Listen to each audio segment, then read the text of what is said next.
Azadeh Fariba. We're going to continue our menopause interview, talking about all things related to symptoms, diagnosis of perimenopause, and what that means transitioning into menopause. So last time we talked about symptoms, what they look like, what people should be expecting, when they should go to their doctor. What we're going to talk about now is, like, on our end as a physician, what are things that we're looking at in terms of diagnosis of perimenopause? How easy is it? And what are the types of things that we can test for that might give us an idea about perimenopause? So great to have you back. Thank you, Dr. Fariba. All right. So first off, is perimenopause, is it a clinical diagnosis? Is it diagnosed via labs? How do we figure it out? It's absolutely a clinical diagnosis. So labs can be helpful. Sometimes they're very nuanced, but the diagnosis comes from asking questions and patient symptoms and what's going on. Cool. So we talked about some of those symptoms. You want to remind us what some of those look like? Yeah. So especially in the beginning, it's a lot of sleep disturbance, a lot of mood stuff, anxiety, depression, can have some tachycardia, like fast heartbeat. Did I say sleep? Sleep. Mm-hmm. Yeah.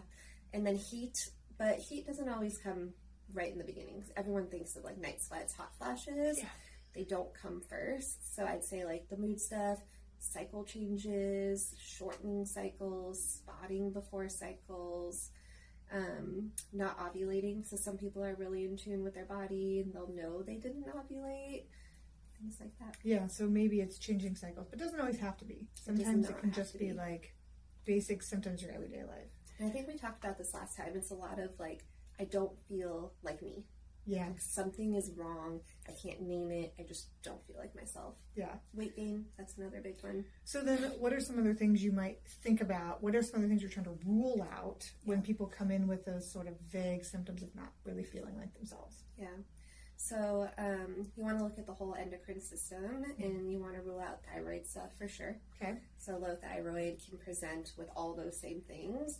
Mood disorders, so definitely depression and anxiety. And I would definitely rule out cortisol stuff too. Yeah, like low cortisol or low cortisol too or high. Okay. Yeah. And then are there any other kind of like, I don't know, it's always hard. I feel like a lot of people with perimenopause will often get blamed for things like anxiety and depression and stuff of that nature, but those things sometimes can cause those types of symptoms. They can, and they're hard to tell, but I always ask my patient, like, do you think that you are dealing with depression? Mm-hmm. And I get a lot of like, well, my life is great. I have no reason to be depressed, but I feel this way. Mm-hmm. You know? And changing hormones can cause depression. Absolutely. So it might be one of those things where it's like, well, yeah, there might be a depression piece or an anxiety piece, but also there might be a changing hormone that are causing the depression and anxiety. Especially if people fall in that age range we talked about, like the late 30s, early 40s, they're feeling all these things. Yeah, and perimenopause, as we talked about before, can happen at any age. Like I just had a patient recently where I'm very positive is in perimenopause, is 34 or 35. Wow, that's on the earlier end, but it's it really does early. happen. Yeah, and they had another doctor who's like, no, there's no way that can happen, but it can. Yeah. Yeah.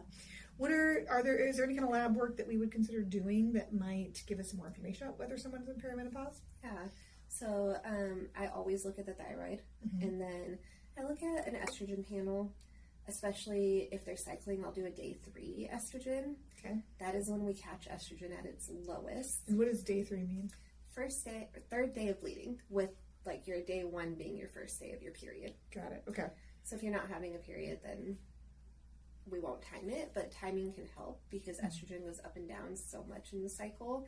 And I'm trying to catch a low estrogen, although like everything else, it's nuanced because often in the beginning of perimenopause, the ovaries are like spilling all the estrogen to try to ovulate. And so you catch a really, really high estrogen, but that gives you info too. Yeah. If day 3 is really high, then it's not just like, oh, you make good estrogen. It's, what's going on? Yeah, okay. So labs might be helpful, but you got to do them at a certain time of your cycle. Yeah, and then we do a luteal progesterone, so like a day 19 through 21, or if someone knows when they ovulate, I'll have them calculate 6 to 7 days. And we see, is that rising over 10? And then confirm 6 to 7 days after they ovulate. Yep. Yeah, so they want to make sure they ovulate, and then they're going to get another lab draw maybe a week after ovulation. I have to watch myself saying 6, 7 because in our house it's that's a thing. It's such a thing. I don't get it. Yeah, you're almost there. Pretty soon. I've just heard parents complain about it every day, every freaking day. All right, so we got about a week after ovulation. We would want to do labs, and then what does that tell us in regards to perimenopause? So if your progesterone is not rising, you probably didn't ovulate, and that can mean that you are entering the world of perimenopause. Yeah. Okay. And then I do testosterones too, because those can dip. Maybe an FSH, but it doesn't give us that much information. Yeah. Yeah, I don't think FSH and LH really rises until you're actually done having a period. Yeah. So it's not always helpful in perimenopause because it's not changing right away, especially if you're still ovulating. And with the hormones too, they are a snapshot in that moment.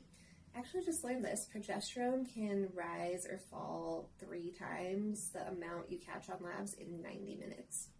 You know, I believe that because I have felt that in my body. Yeah. So I think when people are like, oh, can this like crazy hormonal change like be causing these ups and downs? Yeah, absolutely. Yep. Can absolutely be doing that. Oh my gosh. Okay. So what types of symptom patterns are you looking at that might really make you think, oh yes, this is definitely perimenopause? Well, often the cyclical patterns will change. So instead of being like, well, I used to feel really crappy the week before my period, extra anxious, extra moody, now I'm just like across the board that way. That can be a telltale that we are not having rise and fall as much. It's more of just like flatlining. Yeah. Or they, kind of like what you just said, like feeling all over the place in one day. Yeah. Okay. So that might indicate perimenopause. Yeah. Are there particular changes in like menstrual flow? They can be. Not always, but cycles will often shorten with the progesterone not rising. People get spotting, like they'll have like dark spotting a few days before their period starts, like the old looking brown blood, spotting at ovulation. But honestly, like it doesn't have to be there. I'd say like 1 out of 5 people has true cycle changes. Yeah, that's true. That kind of like older brown blood, I think, is not talked about enough. Yeah. Like that really can determine that the progesterone is dropping quite a bit. Totally. Yeah. Okay. What's kind of the timing in terms of like when patients should be experiencing symptoms in terms of their age or just like where their cycles are in general, the average person? It's hard, right? Because we're all so different. But we want it to be so black and white. I know.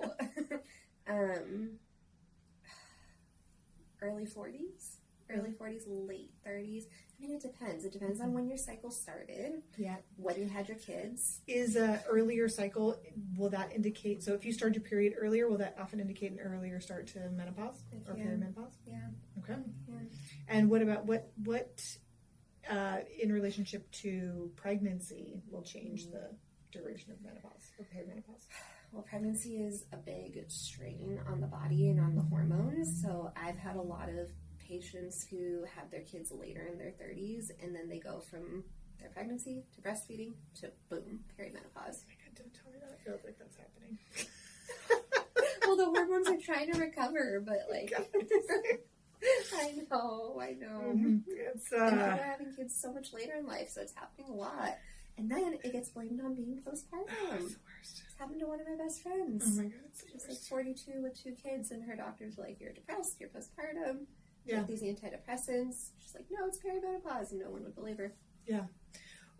So that kind of leads me to my next question of like, what things make perimenopause tricky to diagnose, like situations. So if they just had a baby recently, maybe later in life, in their late 30s, that could potentially convolute the picture slightly. For sure.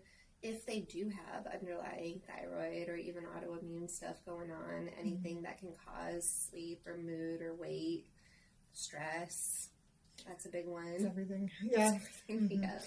What about people who are on birth control, like oral contraceptives or IUDs? Like, would they notice changes that might indicate perimenopause? They still do, yeah. With birth control is a little bit trickier because I feel like the hormones are more affected than with IUD, even hormonal IUD.